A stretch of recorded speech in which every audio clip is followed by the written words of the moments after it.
শহরের অন্ধকার গলির ভেতর পুরনো টিনের ছাউনি দেওয়া ভাঙাচোরা এক ঘর। সেখানেই জন্মেছিল নন্দিনী। বাবা ছিলেন দিনমজুর, কিন্তু নিয়মিত কাজ জুটত না।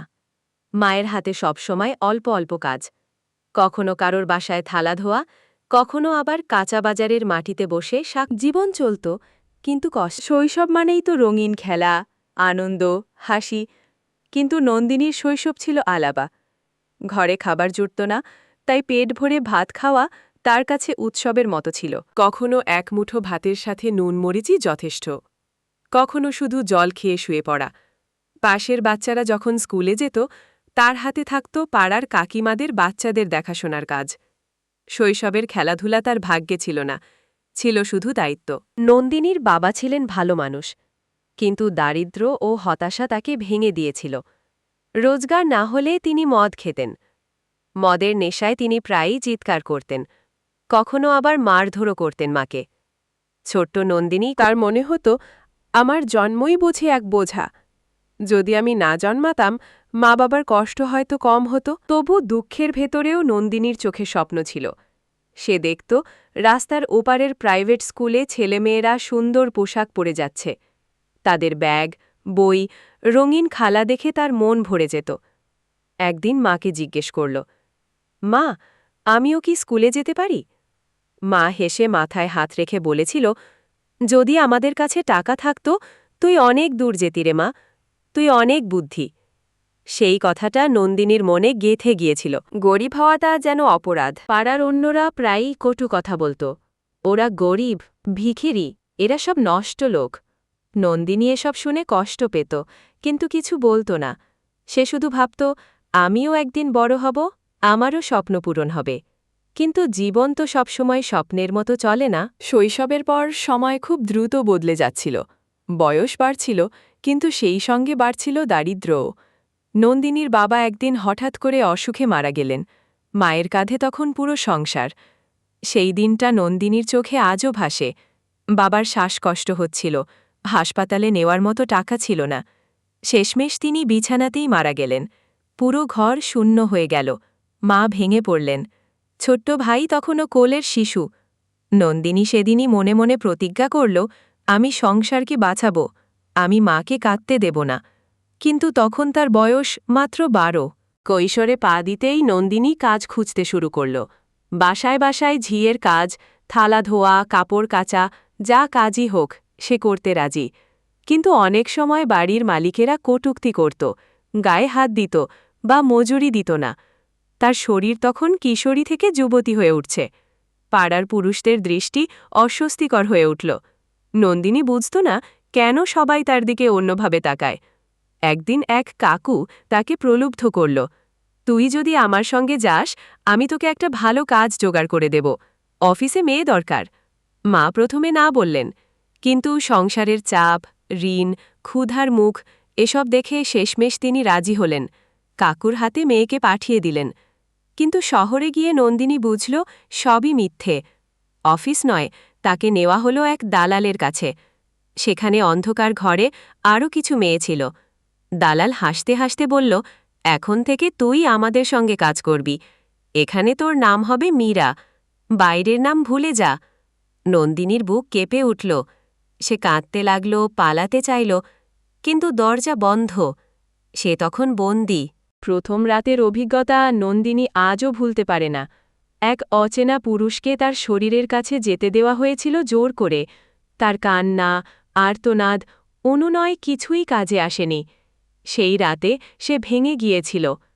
মনের ভেতরে তখন শুধু একটা প্রশ্ন ঘুরছিল, আমি তো শুধু বাঁচতে চেয়েছিলাম, এ কেমন বাঁচা? দিন যেতে লাগল। প্রথমে সে প্রতিরোধ করত, মার খেত। পরে বুঝল প্রতিরোধে কোনো লাভ নেই। মা ভাইয়ের মুখ মনে করে সে নিজের শরীরকে বিক্রি করতে শিখল। শহরের অন্ধকার দালান, রঙিন আলোয় মোড়ানো গলিপথ, সেখানে তার নতুন জীবন শুরু হল। কেউ তাকে আর নন্দিনী বলে ডাকত না, সবাই তাকে চিনত মীরা নামে। যদিও সে মানিয়ে নিতে শিখেছিল, তবু প্রতিদিন রাতে সে ভেতরে ভেতরে কেঁদে যেত। ক্লান্ত শরীর নিয়ে বিছানায় শুয়ে থাকত আর ভাবত, আমার কি কোনোদিন মুক্তি আসবে? আমার নাম কি কোনোদিন কলঙ্ক নয়, গৌরব হবে? নতুন জীবনে অভ্যস্ত হতে মীরার সময় লাগল না, কারণ তাকে অভ্যস্ত হতেই হতে হল। সে বুঝল এখানে কান্না করলে কেউ পাশে দাঁড়ায় না, আর পালাতে গেলে শাস্তি মেলে। তাই সে নিজের ভেতরের যন্ত্রণা চেপে রেখে হাসি শিখল। ভোর হলে দালালের বাড়ির ছোট্ট ঘরে মেয়েরা একসঙ্গে ওঠে। কেউ গোসল করে, কেউ কাপড় ধোয়ে, কেউ আবার চা বানায়। দিনের আলোতে তারা সাধারণ মেয়ের মতোই, একটা ছোট্ট সংসারের মতো। কিন্তু সূর্য ডোবার সঙ্গে সঙ্গে তাদের বাস্তবতা বদলে যায়। মীরার কাছে সকাল মানে আগের রাতের ক্লান্ত শরীর মেরামত করা, আয় হিসাব দেওয়া আর নতুন গ্রাহকের জন্য তৈরি হওয়া। বিকেল গড়ালেই সাজগোজ শুরু হয়। রঙিন শাড়ি, সস্তা গয়না, কড়া সিঁদুর, চোখে কালো কাজল। কেউ কেউ গান চালায়, কেউ আবার আয়নার সামনে দাঁড়িয়ে ঠোঁটে লাল রং মাখে।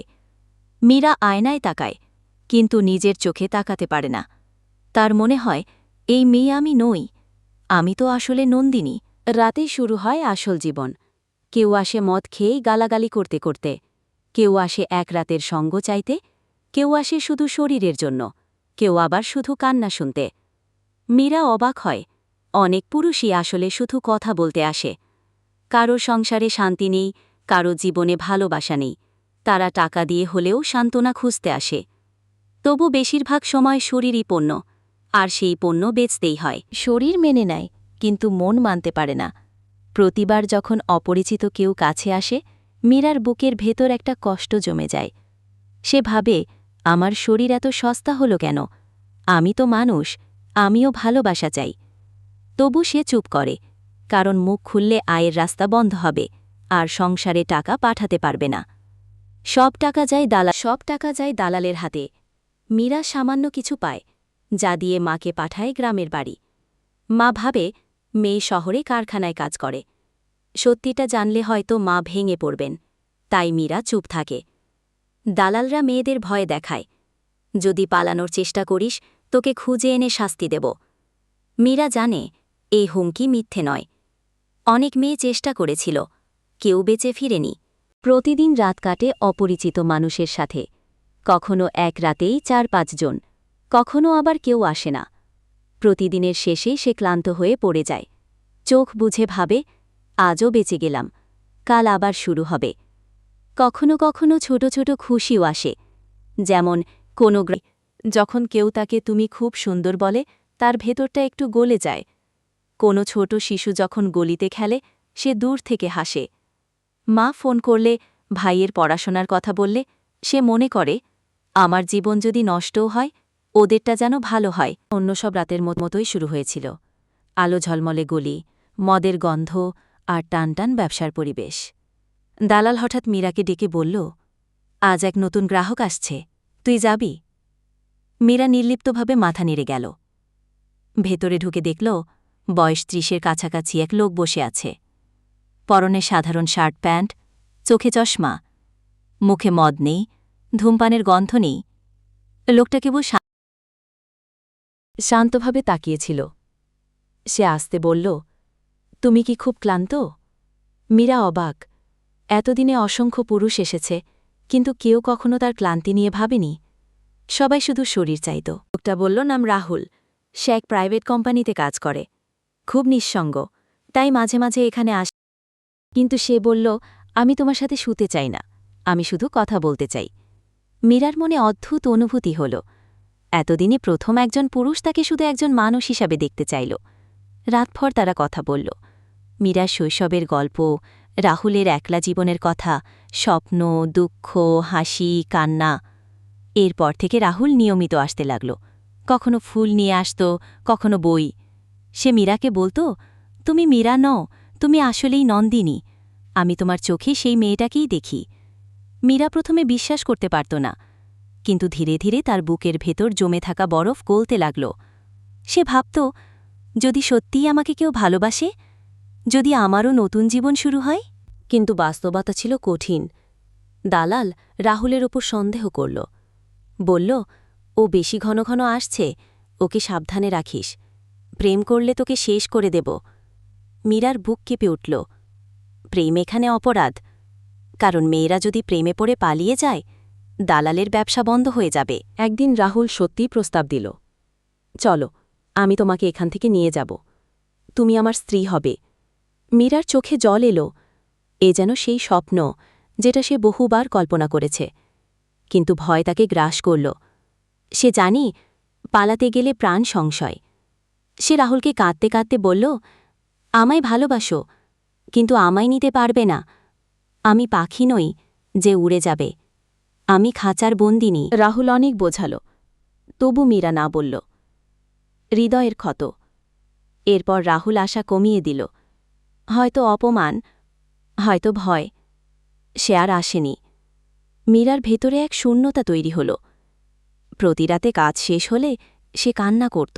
সে ভাবত, আমার শরীর 1000 জনের হলেও হৃদয়টা তো একজনের জন্যই ছিল।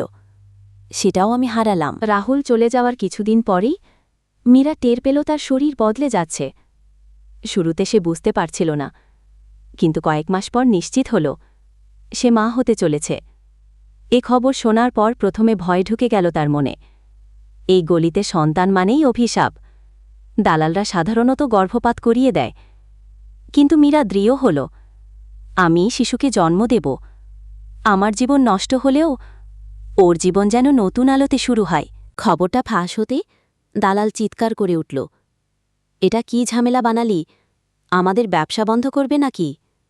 মীরা কাঁপছিল, কিন্তু সাহস করে বলল, আমি যেভাবেই হোক বাচ্চাকে রাখব।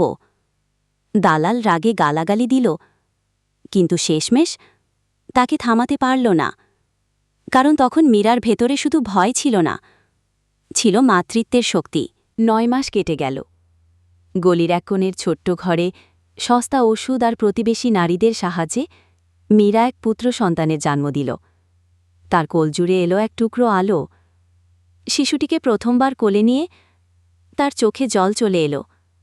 সে মনে মনে বলল, তুই আমার মুক্তি, তুই আমার নতুন জীবন।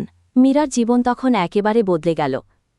আগের মতো গ্রাহকদের কাছে নিজেকে সহজে তুলে দিতে পারত না, কারণ এখন সে শুধু একজন যৌনকর্মী নয়, একজন মা।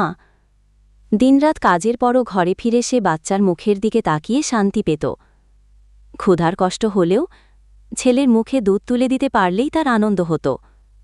গ্রাহকদের অমানবিক আচরণ সহ্য করা যেন এখন আর নিজের জন্য নয়, সন্তানের ভবিষ্যতের জন্য।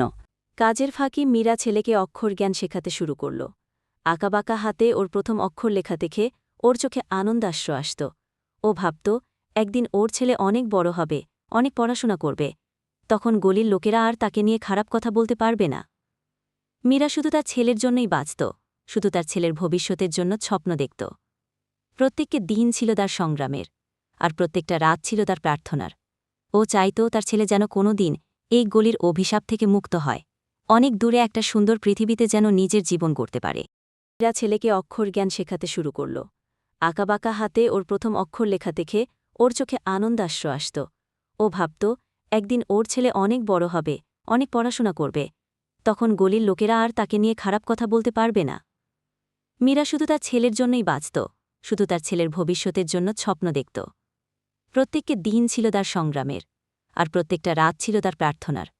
ও চাইত তার ছেলে যেন কোনো দিন এই গলির অভিশাপ থেকে মুক্ত হয়, অনেক দূরে একটা সুন্দর পৃথিবীতে যেন নিজের জীবন গড়তে পারে।